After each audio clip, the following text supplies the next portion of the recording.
Chaque jour en Afrique, des milliers de personnes se déplacent. Des milliers de personnes empruntent un bus, un taxi. Beaucoup entrent chez eux les poches vides, mais nombreux entrent aussi chez eux les poches pleines. Et aujourd'hui, je t'apporte une grande nouvelle. La grande nouvelle, c'est tout simplement la vérité. La vérité sur la moto, le taxi, le bus, lequel rapporte vraiment de l'argent en Afrique. Et surtout lequel tu dois choisir selon ton niveau. Mais pas de théorie, pas de rêves. C'est juste du terrain, du concret et du réel. Car de cette chaîne, j'observe, j'analyse, je conclus et je publie ici de cette chaîne. La première partie de cette vidéo, on va commencer par la moto-taxi. Alors pourquoi la moto-taxi? C'est la première étape. Pourquoi?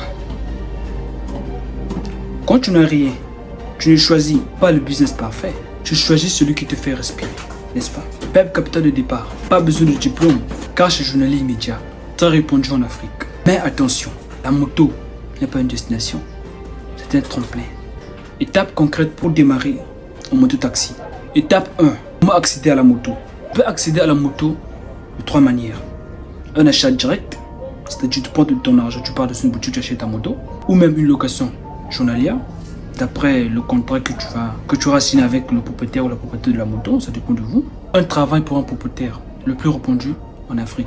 Étape 2, c'est l'organisation journalière. Tu dois pouvoir cibler les heures de départ fixes, les zones stratégiques, marché, école, axes qui rapportent plus. Tu dois pouvoir cibler cela. Chiffres moyens sont les suivants. Les recettes peuvent aller de 10 000 à 18 000. Recette nette réelle, c'est-à-dire après avoir enlevé les charges, ça peut aller de 6 000 à 11 000 la journée. C'est-à-dire là, tu as enlevé le carburant, tu as prouvé des choses pour les pannes et autres, tu as mis de côté. Ça peut aller de là, de 6 000 à quelque chose, ce que je viens de dire ici. L'étape 3, c'est la discipline financière. La discipline financière ici, qu'est-ce que c'est? Comment structurer son argent? Comment structurer ses gains que tu gagnes par pourcentage? 60% de tes gains pour les charges plus survie, 20% de tes gains pour l'épargne bloquée et 20% pour l'entretien et la transition. L'étape 4, c'est l'objectif final. Épargner pour un taxi ou devenir propriétaire de 2 ou 3 motos. C'est ça l'objectif en fait. Alors, une fois qu'on connaît les étapes, comment faire et autres, et la vraie question qui se pose, comment y arriver? À pouvoir appliquer ce qu'on a appris. Comment y arriver?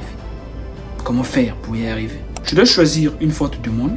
Tu dois éviter les heures mortes, c'est-à-dire les heures où il n'y a presque pas de circulation, où il n'y a presque pas de clients. Tu dois choisir cela pour ne pas pouvoir brûler ton carburant. Et il y a une chose très importante, ne pas mélanger dépenses personnelles et business. Il ne faut pas mélanger cela. C'est très important. Car l'argent du business, c'est l'argent du business. Et ton argent, c'est ton argent.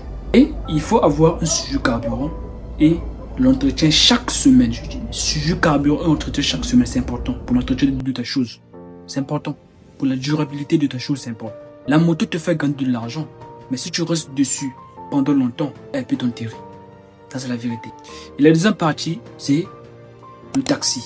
Pourquoi le taxi est une étape intermédiaire? Pourquoi elle est bonne? Et pourquoi elle a été mise là comme étant l'étape intermédiaire? Pourquoi? Une fois que tu as un peu de capital, le taxi devient une étape pour stabiliser tes revenus. Plus sécurisé et plus rentable à long terme que la moto. Et il te prépare un business réel. Les recettes journalières sont les suivantes. 25 à 40 000 francs le jour. Le carburant, 1 000 à 12 000 le jour. Et divers, pannes et autres, 2 000 à 4 000 francs. Bénéfice net, 12 000 à 20 000 francs le jour, qui équivaut à 312 000 francs le mois, à 500 000 francs le mois. Et les étapes concrètes pour démarrer un taxi. Quelles sont les étapes concrètes? Étape 1, acquérir un taxi. Comment faire? Soit par épargne personnelle, soit par un prêt familial ou association, soit par un partenariat avec un propriétaire le plus répandu en Afrique. C'est-à-dire, tu travailles pour quelqu'un, à la fin de la journée, tu lui fais un versement au propriétaire de la voiture et à la fin du mois, vous vous arrangez. C'est ça en fait. Étape de la discipline financière. Départ tôt, son stratégique bien ciblé, suivi précis du revenu et des dépenses. 50% charges et carburant, 30% de l'épargne pour l'étape suivante qui est le bus et 20% pour l'entretien et petite panne. Étape 4, l'objectif final. Employé pour propriétaire de un ou plus à taxi. C'est ça l'objectif en fait. Quand tu achètes un taxi ou tu te lances dans le business de taxi ou quand tu atteins l'étape intermédiaire qui est l'étape du taxi. Et aussi accumuler assez pour pouvoir acheter un bus, qui est l'étape suivante ou l'étape de la fin. Alors pour pouvoir arriver à cela, il y a des astuces et conseils. Quelles sont ces astuces et conseils? Toujours garder un carnet recette, toujours en avoir. Vérifier les dépenses journalières. Éviter l'augmentation du style de vie immédiat. Toujours prévoir une réserve pour l'entretien. Le taxi te stabilise, mais il ne t'enrichit pas si tu ne passes pas à l'étape suivante, qui est le bus. La partie 3, la troisième partie de cette vidéo, c'est le but, la partie finale. Là où on veut aller, l'arrivée. Alors si tu es arrivé jusqu'à ce niveau, ça veut dire que la vidéo t'a plu. Un peu de gratitude, like, commente quelque chose sur ce que tu as appris ou ton avis sur ce que tu as appris jusqu'ici. Alors je te donne 3 secondes pour le faire et ensuite on clôture et on termine la vidéo. 1, 2 et 3. C'est fait, j'imagine. Ok. Et la troisième partie, le bus. Pourquoi le bus est un vrai jeu des propriétaires? Pourquoi? Réponse à cette question, c'est tout simplement celle-là. Pauvres conduisent, les riches organisent. Transport beaucoup, génère du cash collectif, fonctionne sur ta présence physique. Ici, le transport devient un business. Les étapes concrètes pour entrer dans le business. Ou étape 1, le capital initial. Ton épargne du taxi ou de la moto. Et même des deux. L'association familiale ou un partenariat silencieux. Étape 2, le choix du modèle, le plus important. Ligne urbaine saturée, mais stable. Ligne périurbaine rentable. C'est-à-dire dans le quartier enclavé là, c'est plus rentable. Mais les choses de job.